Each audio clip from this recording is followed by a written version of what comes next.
좌우에 계신 분들과 좀 인사할까요? 제 이름을 환영합니다. 시작.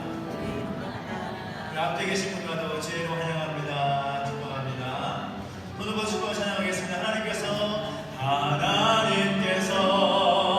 당신을 통해 메마른 땅에 샘물 나게 하시기를 가난한 영혼 목마른 영혼 당신을 통해 주 사랑 알길 원하네. 특별히 함께 예배하면서 또 오랜만에 또 처음 또 오신 분들 계셔서 함께 축복하고 싶은데요.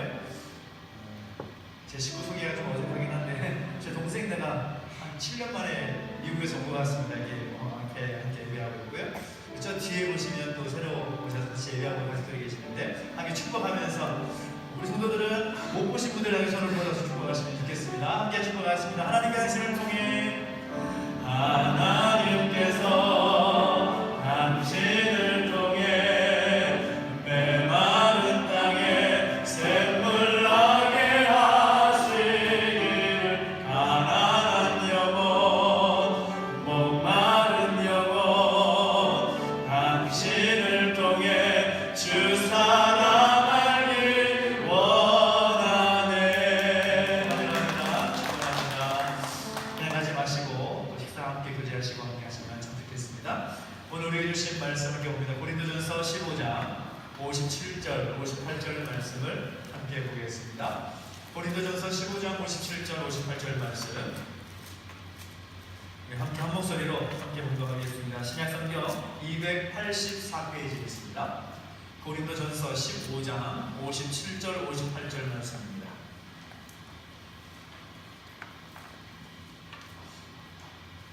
찾으신 줄 알고 같이 함께 봉독합니다. 시작. 우리 주 예수 그리스도로 말미암아 우리에게 승리를 주시는 하나님께 감사하노니 그러므로 내 사랑하는 형제들아 견신하며 흔들리지 말고 항상 주의 일에 더욱 힘쓰는 자들이 되라. 이는 너희 수고가 주 안에서 헛되지 않은 줄 알미라. 아멘. 한 번 더 기도합니다. 하나님 아버지 감사합니다. 우리가 함께 하나님을 예배할 수 있도록 인도해 주시고 또 귀한 말씀 우리 가운데 허락해 주시니 감사를 드립니다.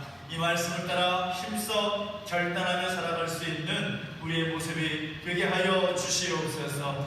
감사를 드리며 예수님의 이름으로 기도하옵나이다. 아멘. 할렐루야. 아멘.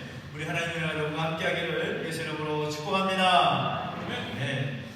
오래전에 텔레비전에서 제가 봤던 그런 내용인데요. 중국의 사천성이라는 곳이 있습니다. 이 사천성에 사는 이 젊은이 3사람과 노인 2사람이 그곳에서 2100km 정도 떨어진 티벳의 수도라고 할 수가 있는 라사를 향해서 이 순례의 길을 떠나는 그런 길을 다큐멘터리를 통해서 방영된 적이 있습니다. 여러분 삼보일배라는 거 아시죠? 3번 걷고 1번 절하고 하는 거. 그런데 그 사람들은 한 5-6번은 걷고 1번씩 절하고 5-6번씩 걸은 다음에 또 1번 절하고 하는 이 과정을 자그마치 6개월 정도를 계속하면서 그 순례의 길을 가는 겁니다. 6개월 동안 해발 5,000m가 넘는 산을 넘고 또 강을 건너면서 하루 종일 그렇게 진행해 나가는데 진행해 나가면 나갈수록 이 손과 발 그리고 무릎과 이마에 굳은 살이 박이기 시작합니다. 천신만고 끝에 이 라사라는 곳에 도착해서 한 절에 도착했을 때 그들은 또 한 번의 결단을 합니다. 10만 배, 10만 번의 절을 하기로 결단을 하고 약 2개월 동안 그 일을 진행하는 거죠. 그까지 올 때까지 한 6개월 그리고 그곳에서 2개월 정도의 시간을 보내면서 그 순례길을 하는 그들에게 한 사람이 묻습니다. 왜 이런 일을 하십니까? 라고 물었더니 그분들의 말 우리가 이해를 하고 또 충분히 알 수 있는 말을 하는데 이런 말을 하는 거죠. 내가 죽은 다음에 보다 더 나은 생으로 태어나기 위해서 이런 고행을 했습니다 라고 대답했다라는 것입니다. 내가 다음 생에 좀 더 좋은 모습으로 좀 더 나은 모습으로 태어나기 위해서 이런 고행을 한다. 여러분 그분들의 이야기를 들으면서 어떤 생각이 드십니까? 아마도 여기 계신 분들 가운데는 나도 그렇게 한번 해봐야겠다 그런 생각을 아마 한 번도 가지시지 않을 겁니다. 저는 그 얘기를 듣고서 그 장면을 보고서 그런 마음이 드는 거죠. 그들의 열심은 정말 참 대단하다. 6개월 동안 8개월 동안 그 고행을 하면서 그곳까지 오는 건 참 대단하다. 그런데 제 마음 가운데는 그들을 향한 불쌍한 마음이 드는 겁니다. 측은한 마음이 드는 거죠. 하나님을 알지 못하기에, 복음을 듣지 못했기에 어쩔 수 없이 그 인생을 위해서 그렇게 힘들게 살아가는 그들의 모습들을 보면서 참 안타깝다라는 생각을 하게 되는 겁니다. 그런 열정을 가지고, 그런 열심을 가지고 주를 위해서 헌신했다면 얼마나 좋을까. 그 열정과 그 열심을 가지고 복음을 들고 전도하고 하나님의 사람으로 살아갔으면 얼마나 좋을까라는 생각이 제 마음 가운데 드는 거죠. 그러면서 또 한편으로는 제 마음 가운데 이런 생각이 드는 겁니다. 내가 하나님께로부터 받은 은혜가 얼마나 큰가. 내가 하나님이 나를 부르셔서 하나님의 백성 삼아주시고 하나님의 사람으로 살게 하신 은혜가 얼마나 큰가. 그것에 대해서 참 감사한 그런 고백이 있었던 기억이 있습니다. 우리라고 해서 그 사람들과 많이 다를까요? 우리의 실존의 모습은 그 사람들과 별반 다르지 않습니다. 똑같은 죄인이고 죄의 경중이 있을지 몰라도 하나님께서 우리를 보시거나 하나님께서 그 사람들을 보시거나 똑같다라는 겁니다. 똑같은 죄인입니다. 그러나 우리가 다른 것은 무엇인가 하면 하나님께서 우리를 하나님의 백성으로 부르셨다. 그리고 우리가 그 예수님을 이 믿음으로 영접함으로 말미암아 영원한 생명을 누리게 되었고 하나님의 자녀가 되었다라는 것이 완전히 다른 내용인 거죠. 그러니 여러분 감사하십니까? 감사하지 않으십니까? 감사한 거죠. 감사할 수밖에 없는 것입니다. 오늘 우리는 그 감격과 그 은혜 가운데 살아가야 될 사람인 것입니다. 헛된 것에 관심을 기울이고 헛된 것에 우리의 정열과 우리의 열정을 쏟는 것이 아니라 정말 우리가 쏟아야 할 그 대상을 위해서 하나님의 영광을 위해서 하나님의 그 기쁘신 뜻을 따라서 살아가야 할 우리의 모습이라는 거죠. 그것이 우리의 감사의 제목이 되어야 된다는 겁니다. 사도 바울이 고린도 교회를 향하여서 가졌던 마음도 같은 마음이었습니다. 고린도 교회 정말 수많은 문제가 있고 갈등이 있고 분쟁이 있었던 그런 교회의 모습이었지만 그럼에도 불구하고 고린도 교회를 향하는 사도 바울의 마음은 무엇이었는가 하면 너희가 하나님의 백성 아니냐, 하나님께서 주의 몸, 주의 핏값으로 세우신 교회 공동체가 아니냐, 너희가 하나님의 은혜로 말미암아 기뻐하며 감사함으로 살아가야 할 그런 백성들 아니냐. 그래서 너희는 바른 신앙과 바른 기준과 바른 삶의 가치를 추구하면서 살아가야 된다 하는 그런 마음을 가지고 기록하고 있는 것이 고린도 전후서의 편지라고 할 수가 있을 겁니다. 특별히 오늘 우리가 고린도전서 15장 말씀의 한 부분을 읽었지만 고린도전서 15장의 내용이 무엇입니까? 여러분도 잘 아시겠지만 부활장입니다. 예수 그리스도의 고난과 죽으심 그리고 부활에 대해서 증거하고 있는 그런 본문이라고 할 수가 있습니다. 근데 사도 바울이 왜 하필이면 고린도 교회 가운데 가장 신앙의 기본이라고 할 수 있는 이 부활에 대해서 그리고 예수님의 그 고난과 죽으심에 대해서 소개하고 있을까? 그것은 간단한 것이죠. 왜 그런가 하면 그들에게는 이 부활 신앙이 부족했기 때문인 것입니다. 마땅히 가져야 하고 마땅히 그들의 삶의 기준이 되어야 하고 신앙생활의 핵심이라고 할 수 있는 예수님의 고난과 죽으심 그리고 부활의 진리에 대해서 바르게 알고 살아가지 않으면 안 되는 그것을 그 마음을 담아서 이야기하고 있는 거죠. 너희가 바른 신앙을 가지고 서야 된다. 바른 신앙을 가지고 있지 않으면 너희는 언제든지 헛된 것에 관심을 기울이고 헛된 것에 열정을 쏟고 살아갈 수 있기 때문에 너희는 이 바른 진리, 바른 신앙 가운데 서야 된다는 마음을 가지고 예수 그리스도의 부활에 대해서 증거하고 선포하고 있는 것입니다. 그리고 이 말씀을 보면서 우리가 느끼게 될 것이 무엇인가 하면 오늘 우리도 마찬가지라는 거죠. 이 수많은 유혹과 또 우리의 공격 가운데 있는 우리의 삶 가운데 우리가 반드시 가져야 하고 우리가 양보하지 않는 것이 무엇인가 하면 우리의 믿음의 기준, 우리 신앙의 기준, 이것을 놓쳐서는 절대로 안 된다는 것입니다. 이 마지막 때에 부활의 그 약속을 받은 우리들이 어떻게 살아야 될 것인가? 우리 마지막 결론이 나갈 수가 있는 두 절의 말씀을 우리가 함께 읽었지만 이 두 절의 말씀 속에서도 우리는 세 가지의 중요한 기준을 살펴볼 수가 있습니다. 그 첫 번째는 무엇입니까? 바로 견실하며 흔들리지 말아야겠다는 겁니다. 마지막 때에 하나님께서 이 땅에 다시 예수 그리스도를 보내실 그날이 가까워 보이는 이때에 우리가 가져야 될 것은 견실하며 흔들리지 말아야 된다는 겁니다. 올 여름에도 우리가 함께 경험을 했지만 추수할 가을을 앞두고 이 태풍을 맞이하게 되면 가을에 풍성하게 맺어야 할 열매들이 흔들리고 다 떨어져 버리지 않습니까? 상품 가치가 떨어지게 되고 1년 열심히 수고한 노력이 헛수고가 되는 경우가 많은 것이죠. 하단 마귀는 지금도 온갖 방법을 동원해서 우리 믿음의 사람들의 신앙을 흔들려고 합니다. 우리 그리스도인들의 삶을 흔들어 버린 것입니다. 사도 바울도 바로 그러한 사단의 계략을 알았기 때문에 초기 교회들과 성도들에게 상상할 수 없는 핍박이 가해졌을 때 분명히 말하고 있는 것은 너희가 견실하며 흔들리지 말아야 된다라고 권면하거든요. 견실하다라는 말은 튼튼하고 굳건하게 서 있다라는 그런 의미입니다.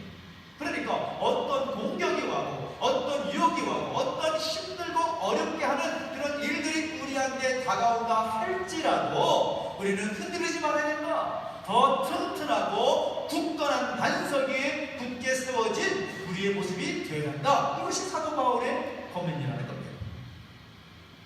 주님께서 말씀하실 때 이렇게 말씀하시죠. 나를 위하여 너희를 욕하고 핍박하면 기뻐하고 즐거워하라. 하늘에서 너희의 상이 큼이라 라고 말씀하고 있습니다. 예수 그리스도를 위해서 우리가 욕을 받고 고난을 당하고 어려움을 당한다면 오히려 우리는 기뻐하고 즐거워해야 된다. 왜냐하면 하늘에서 우리가 받을 상급이 크기 때문이다 라고 말씀하고 있다는 겁니다.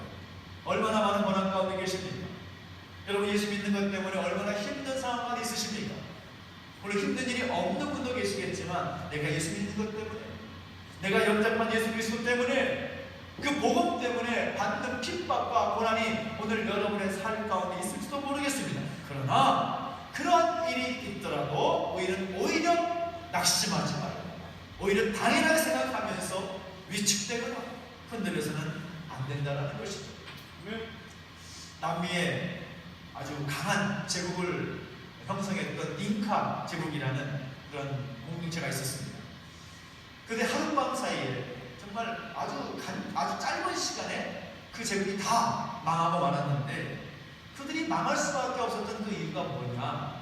칼과 창이 있는 것도 아니고 뭐 군대에 화력이 있는 것도 아니고 스페인 사람 7명이 그 잉카 제국 안에 들어오게 되었을 때 그들과 함께 잠복해서 들어왔던 이 천연두 병균 때문에 잉카 제국의 원주민 수백만 명이 그 짧은 시간에 다 사라지고 말았습니다. 스페인 사람들은 이미 그 천연두 병균에 면역이 되어 있었기 때문에 그 병균이 몸속에 들어와도 견딜 수가 있었는데 그 원주민들은 전혀 듣도 보도 못한 경험해보지 못한 병균이 그들의 몸 가운데 들어오게 되니까 그 짧은 시간 안에 그 수백만 명의 그런 원주민들이 다 죽음의 구렁텅이로 빠지게 되었다는 겁니다. 여러분 죄가 무엇입니까? 이 죄라는 것은 천연두보다 훨씬 무서운 인류 최대의 적이라고 할 수가 있습니다. 마귀는 우리의 죄를 사용하여서 우리를 넘어뜨리려고 합니다. 우리의 좋지 않은 옛 습관을 통해서 우리를 유혹하고 넘어뜨리려고 합니다. 세상의 유행과 세상의 자랑과 세상의 영광을 가지고 우리를 유혹하며 우리의 자리에서 우리를 넘어뜨리려고 한다는 것이죠. 그런데 그런 세상이 주는 핍박과 죄의 유혹이나 육신의 정욕으로 인한 시험에 우리는 들지 말아야 되고 우리는 절대로 흔들리지 말아야 된다는 것이죠. 굳건하게 서라. 그러면 우리가 어떻게 해야 흔들리지 않고 전실하게 설 수가 있겠는가? 간단합니다. 높은 건물 사이에 줄을 달아놓고 줄을 타는 사람들의 모습을 영상이나 여러 가지 매체를 통해서 보신 적이 있을 겁니다. 높은 고층 빌딩 사이에 줄을 매달아 놓고 사람이 그 줄을 건넙니다. 그 줄을 건널 때 반드시 필요한 것이 있습니다. 물론 맨손으로 하는 사람도 있지만 거의 대부분이 두 손에 뭘 들고 있어요? 긴 장대를 들고 있습니다. 그 장대를 가지고 몸의 중심을 잡고 한 걸음 한 걸음 전진해 나가는 거죠. 그래서 모습을 보면서 우리는 힌트를 얻을 수가 있어야 되는 겁니다. 우리가 세상 유혹과 죄악의 유혹 가운데 얼마든지 유혹당하고 넘어질 수 있고 흔들릴 수 있지만, 그럼에도 불구하고 우리가 흔들리지 않을 수 있는 그 분명한 것은 무엇인가 하면 우리가 붙잡아야 될 것이 분명히 있다는 거죠. 그것이 무엇입니까? 진리이신 하나님의 말씀이라는 것입니다. 하나님의 말씀을 우리가 붙잡고 중심을 잡고 한 걸음 한 걸음 세상을 향해서 나아가는 모습이 우리가 흔들리지 않을 수 있는 분명한 기준이라는 것이죠. 여호수아 1장을 보면 여호수아가 모세 이후에 이스라엘 공동체를 이끌어 나갈 지도자로 세움받게 됩니다. 모세가 죽었습니다. 이미 이스라엘 백성들은 가나안 땅 목전을 앞두고 있습니다. 그 상황 가운데 수백만 명의 눈이 여호수아만을 집중하고 있을 때 여호수아의 마음은 어땠을까요? 굉장히 불안했을 겁니다. 물론 지금까지 하나님께서 함께 하시고 하나님의 역사를 충분히 경험하고 지켜보았던 여호수아이지만, 그럼에도 불구하고 이제 믿고 따랐던 모세라는 지도자가 이미 죽음을 맞이하였고, 그리고 이제 자신이 의지할 사람은 아무도 없는 상황에서 이스라엘 백성들을 가나안 땅에 입성을 시키고 그 땅을 정복하고 그 땅에 정착하기 위한 그 모든 과정들을 생각해 볼 때 여호수아 마음에는 어떤 마음이 들었을까요? 불안하고 걱정되고 마음이 흔들리는 그런 경험을 할 수밖에 없었을 겁니다. 그때 하나님께서 말씀하십니다. 뭐라고 말씀합니까? 오직 너는 마음을 강하게 하고 극히 담대히 하여 나의 종 모세가 내게 명한 율법을 다 지켜 행하고 좌로나 우로나 치우치지 말고 어디로 가든지 그렇게 하면 너는 형통할 것이다. 그렇게 약속의 말씀을 주시는 거죠. 무슨 말입니까? 너의 두 손에 붙잡아야 될 것은 무엇인가? 바로 모세의 율법, 하나님의 말씀이라는 사실입니다. 하나님의 말씀이 그 두 손의 중심을 잡고 있을 때에 좌우나 우로나 치우치지 아니하고 하나님의 말씀 가운데 설 수 있을 것이고, 하나님께서 약속하신 그 땅에 들어갈 수 있을 것이고, 무엇을 하든지 형통하게 될 것이다. 그것이 하나님의 약속의 말씀이었습니다. 그러므로 오늘 우리가 붙잡아야 할 그 중심은 무엇입니까? 여러분 기억하십시오. 하나님의 말씀이라는 사실인 것입니다. 그리고 또 한 가지는 무엇인가 하면 우리가 교회 공동체를 중심으로 믿음 생활을 감당하고 신앙생활하는 것이 너무나 중요하다는 거죠. 한 발은 교회에 있고 한 발은 세상에 두면 그의 삶은 여지없이 흔들리게 되어 있습니다. 여기에 속했다가 저기에 속했다가 박쥐 같은 그런 삶을 살게 되면 우리의 믿음 생활도 흔들릴 수밖에 없는 것이고, 세상에서 우리의 삶 역시도 흔들릴 수밖에 없다는 것이, 그것이 세상의 사람들의 모습일 것이고 성경이 우리에게 주는 교훈일 것입니다. 여러분 김구 선생의 유명한 얘기라고 많이 들으셔서 알고 있지 않습니까? 김구 선생의 어머니가 참 유명한 분이신데 교회 권사님이셨습니다. 근데 그 아들에게 늘 두 가지를 강조했는데, 하나는 뭔가 하면 너는 절대로 교회를 떠나지 말라. 교회를 떠나서는 안 된다라는 겁니다. 두 번째, 너는 나라와 민족을 위해서 일하는 종이 되어야 된다. 그 두 번째 두 가지였습니다. 교회를 떠나지 말고 나라와 민족을 위해서 일하는 종이 되라. 김구 선생이 나중에 했던 말이 유명한 말이 있지 않습니까? 경찰서 10개를 짓는 것보다 예배당 한 곳을 짓는 것이 나라와 사회를 위해서 유익이다. 그런 말을 한 적이 있습니다. 그만큼 우리의 믿음 생활의 기초가 든든해야 되고, 우리 믿음 생활의 기초가 어디에 속하게 있는가? 교회 공동체 안에서 세워져 있을 때 흔들리지 않는 견실한 그런 생활로 세워질 수가 있다는 사실인 겁니다. 여러분 지금도 오늘 여러분 주변 가운데 악한 사단마귀의 권세가 오늘 여러분을 유혹하고 넘어뜨리려고 애를 쓰고 있는 상황 속에서 이제 다시 오실 주님을 기다리고 있는 때에 사단마귀의 그런 공격은 더욱더 심해질 터인데, 무엇보다 그 앞에서 견실하고 흔들리지 않기 위해서 하나님의 말씀과 주의 몸된 교회를 중심으로 서서 전진해 나갈 수 있는 우리 모두 되시기를 예수 이름으로 축복합니다. 두 번째는 무엇인가 하면 우리가 더 현실하고 흔들리지 않는 삶을 살기 위해서 우리 삶 가운데 어떠한 모습이 있어야 될까? 그것은 더욱더 주의 일에 힘쓰는 자가 되어야 된다는 겁니다. 따라할까요? 주의 일에 힘쓰는 자가 되라. 주의 일에 힘쓰는 자가 되는 것, 정말 중요한 문제라는 것이죠. 요즘 국방부에서 이제 헌법상 양심의 자유를 이유로 해서 병역을 거부한 사람들에게 이 대체 복무를 또 하기 위해서 이제 법안을 상정하는 그런 일들이 있지 않습니까? 그래서 찬반의 논쟁이 참 많이 있습니다. 이 일들은 뭐 여러분도 아시다시피 여호와 증인으로 인한 잘못된 신앙을 가진 사람들이, 젊은이들이 군인들을 거부하고 감옥에서 3년 동안 수감생활을 마다하지 않는 그런 모습들 때문에 그 문제가 시작되지 않습니까?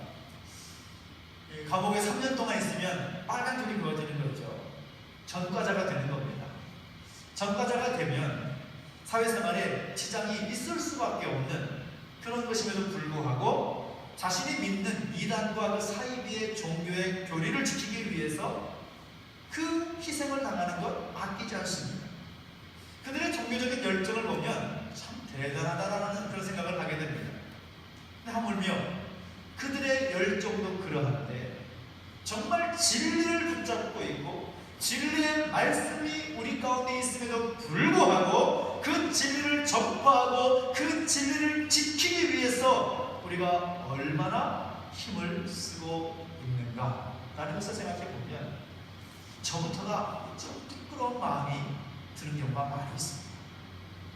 저 사람들은 잘못된 진리를 가지고 저렇게 열정을 쏟고 열심을 내는데 하물며 우리는 지금 뭐하고 있는 거야? 진리의 말씀이 내 손 안에 있고 진리에 붙잡힌 받은 우리의 삶으로 살아가고 있음에도 불구하고 그 진리와는 전혀 상관없는 우리의 삶은 아닙니다. 오늘 우리는 반성할 것이 너무나 많은 것이죠. 과연 나는 잘 살아가고 있는가? 그 진리에 붙잡힌 바 되어서 살아가고 있는가? 여러분, 우리가 흔들리지 않고 견고하게 사는 적극적인 방법은 더욱더 주의 일에 힘쓰는 것입니다. 세상의 일과 사람이 좋아하는 그런 반응에 따른 그런 일들이 많이 있겠지만 그런 삶은 내려놓고 우리가 붙잡아야 하고 우리가 열심을 내는 것이 무엇인가 하면 주를 위한 일을 하는 것입니다. 주님의 그 일을 하는 것입니다. 하나님께서 기뻐하시는 일을 내가 힘써 감당하는 것입니다. 이것이 우리가 살아갈 수 있는 비결이라는 것이죠. 그 주의 일은 무엇일까요? 더 적극적인 의미에서 주의 일이라는 무엇을 말하겠습니까? 다른 건 아닙니다. 영혼 구원하는 일이라는 사실인 거죠. 예수님께서 마지막 말씀을 남기실 때 요한복음 17장에서 예수님께서 이 땅에 남겨진 제자들을 위해서 중보하실 때에도 마지막으로 강조하고 또 강조한 것이 무엇인가 하면 잃어버린 영혼을 찾기 위해서 힘써하는 모습을 보존하고 있습니다. 믿지 않는 자들을 전도하는 것, 아직도 하나님을 알지 못하고 예수 그리스도를 알지 못하는 사람들을 주 앞으로 인도해내는 것, 이것이 우리가 감당해야 할 가장 중요한 주의 일이다라는 사실인 겁니다. 이 일을 위해서 수많은 믿음의 사람들이 자신의 생명을 바쳐 헌신을 했고 또 종교개혁 이후에도 수많은 복음전도자들이 그것을 선포하고 우리에게 도전합니다. 요한웨슬리라는 사람의 유언을 보면 이런 내용이 있습니다. 당신은 영혼을 구원하는 일에 아무 일도 하지 마시오. 일하고 살아야 되잖아요. 우리가 해야 될 것들이 얼마나 많이 있습니까? 그런데 요한웨슬리라는 전도자가 말할 때 뭐라고 말하는가 하면 영혼을 구원하는 일에 아무것도 하지 마십시오. 동시대에 대부흥사였던 휘필드라는 그런 분은 이런 말을 합니다. 주여, 나에게 영혼을 주시옵소서. 그렇지 않으면 나의 영혼을 가져가시옵소서. 얼마나 영혼 분양에 대한 열정이 강했으면 주님 나에게 영혼을 주십시오. 주께로 인도할 영혼을 나에게 가져주십시오. 그렇지 않다면 내 영혼을 가져가시기 바랍니다. 자신의 생명과 자신의 영혼을 바쳐가면서 주를 위해서 부력의 열정을 가지고 살았던 전도자들의 모습을 보게 됩니다. 그리고 오늘 우리도 바로 그런 열정을 가지고 복음을 증거하고자 하는, 잃어버린 영혼을 다시금 되찾고자 하는 그런 열정을 가지고 살아가는 것이 주의 일을 감당하는 모습이라는 것이죠. 여러분 잊지 마십시오. 우리의 신앙생활은 방학이 없습니다. 잠깐의 방학의 시간을 갖는 분도 계실지도 모르겠는데 우리의 믿음의 여정은 방학이 있어서는 안 됩니다. 방학은 여러분 재충전을 위한 시간이 되어야 되지 단순히 쉬기 위한 시간이 되면 절대로 안 되는 거 아시죠? 우리의 신앙생활 마찬가지입니다. 하나님 앞에서 우리의 믿음 생활이, 우리의 신앙생활이 정말 쉬어버리고 내려놓게 되면 우리의 신앙생활과 우리의 믿음 생활은 점점 마이너스로 가게 될 수밖에 없습니다. 땅 파고 들어갈 수도 있을 거예요. 그러나 우리의 믿음 생활이 계속해서 그렇게 채워지고 나아갈 때에 우리의 삶을 통해서 하나님의 영광이 드러나게 될 줄로 믿습니다. 여러분 주님 다시 오실 때가 되어서인지 몰라도 요즘 이단의 세력에 더욱 힘쓰는 모습들을 많이 보게 됩니다. 얼마 전에도 한 통의 편지를 받았어요. 제 가족이 저한테 편지를 건네주면서 이런 사람에게 편지가 왔다고. 딱 편지의 느낌을 보니까 제가 전혀 듣도 보도 못한 그런 이름의 내용이길래 전 짐작을 했죠. 신천지에서도 편지가 보냈구나. 그래서 마음을 들어서 편지를 뜯어봤더니 여지없이 그 내용이 이것이었습니다. 목사님, 제가 아는 신천지 진리가 이렇게 좋은 곳인 줄 몰랐습니다. 그 편지가 저한테 오는 거예요. 교회 보내는 편지, 목회자에게 보내는 편지가 그런 편지가 옵니다. 여호와 증인 사람들은 두세 명씩 짝을 지어서 교회 문부가 붙어있음에도 불구하고 들어와서 전도를 합니다. 여호와 증인에서 나왔다. 그런 열정, 열심을 보면서 다시 한번 우리의 모습을 좀 부끄럽게 생각할 필요가 있습니다. 주의 일, 대강대강 적당히 할 수 있는 일이 아닌 것이죠. 허망한 우상 종교나 이단 종파에서도 자기들 교리를 위해서 이렇게 열심히 맞춰 수고하는데 하물 우리가 주의 일에 힘쓰지 않으면 우리는 열매도 없고 내 신앙도 지킬 수가 없을 것입니다. 더욱더 주의 일에 힘쓰는 우리 모두가 되시기를 예수 이름으로 축복합니다. 그리고 무엇보다 중요한 것은 하나님께서 약속에 대한 확신을 가지고 살아갈 필요가 있다는 겁니다. 여러분 제가 선포할 때 여러분 믿으시면 아멘 하십시오. 하나님이 여러분과 함께 하십니다. 하나님 여러분 사랑하십니다. 하나님 여러분과 영원토록 함께 하실 것입니다. 그렇다면 그 하나님을 신뢰하고 사십시오. 성경을 통해서 하나님 약속하십니다. 내가 너와 함께 하겠다. 주님께서 말씀하십니다. 들에 백합화도 주님께서 입히시고 공중에 나는 새들도 주님께서 기르시다라고 말씀하십니다. 하나님은 늘 함께 하시면서 우리를 도우신다라는 사실을 우리는 잊어서는 안 된다는 것이죠. 누가복음 5장 1절부터 내용을 보면 베드로가 밤이 맞도록 수고하면서 그물을 내리고 고기를 낚으려고 하지만 단 한 마리도 낚지 못합니다. 베드로가 능력이 없어서입니까? 아니죠. 베드로는 고기 잡는 것이 직업이었던 사람입니다. 능력 충분합니다. 베드로의 경험이 부족해서입니까? 아닙니다. 베드로는 날 때부터 그곳에 자라서 그곳에서 먹고 살았던 경험이 충분한 사람입니다. 베드로의 노력이 부족해서입니까? 아니죠. 베드로는 밤새도록 수고했다고 말하고 있습니다. 무엇이 문제입니까? 베드로가 고기 날 때는 몰라서 그랬을까요? 아닙니다. 다 알았고 그의 습관을 따라서 지금 이때쯤이면 가장 많이 잡힌다는 것을 알고 그물을 내렸을 겁니다. 그런데 잡지 못한 것은 무엇 때문이냐? 단 한 가지입니다. 주께서 도우심이 없었기 때문이라는 겁니다. 주님께서 도우심이 없었기 때문에 여러분 우리가 언뜻 보면 내 힘과 내 능력으로 얼마든지 살 수 있을 것 같아도 주님께서 우리와 함께 하십니다. 우리를 도우시지 않으면 우리는 아무것도 할 수 없는 것입니다. 전도하는 것, 주님 뜻에 순종하며 주의 일 감당하는 것, 내가 하는 것 같아도 절대로 여러분이 하는 것 아닙니다. 하나님께서 도우시기 때문에 감당하는 것입니다. 이것을 우리가 알아야 된다는 것이죠. 주님께서 마가복음 16장에서 말씀하실 때 뭐라고 말합니까? 제자들이 나가 두루 전파할세 주께서 함께 역사하사 그 따르는 표적으로 말씀을 확실히 증거하시리라라고 말씀하고 있습니다. 제자들이 복음을 전하고 제자들이 나가서 선포했지만 누가 하셨다고요? 주께서 함께 하사. 이게 참 중요한 말이죠. 주님께서 함께 하셔서 복음이 그 말씀이 확실하게 증거될 수 있도록 그것이 표적이 될 수 있도록 인도하셨다라고 성경은 기록하고 있다는 거죠. 여러분, 우리가 하나님의 사람으로 하나님의 백성으로 살기 위해서 주의 일에 힘쓰며 나아갈 때에 우리 주님께서 우리 가운데 승리를 주신 것을 믿으시기 바랍니다.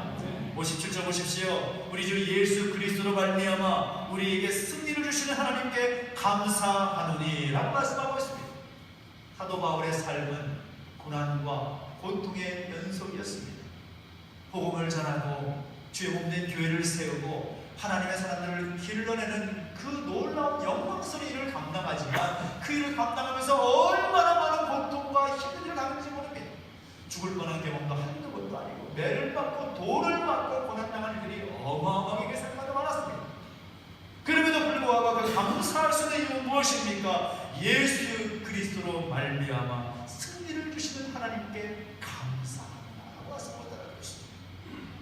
오늘 여러분의 고백 가운데 예수 그리스도로 인하여 참된 승리를 고백하며 감사의 고백을 올려드릴 수 있는 오늘 저희들 되시기를 예수님의 이름으로 축복합니다. 하나님의 영광을 우리 가운데 함께 하실 것입니다. 2018년 동안 한 해 동안 여러분 살아오시느라 참 수고 많으셨습니다. 그런 의미에서 옆에 계신 분들에게 말씀해 주시겠습니까? 참 수고 많으셨습니다. 시작. 좀 마음을 담아서 좀 얘기해 보세요. 그냥 참 수고 많으세요 하지 마시고 마음을 담아서 수고 많으셨습니다. 시작. 한 해 동안 참 많은 일들이 있었고 또 여러분의 수고가 정말 많은 걸 여러분 알고 있습니다.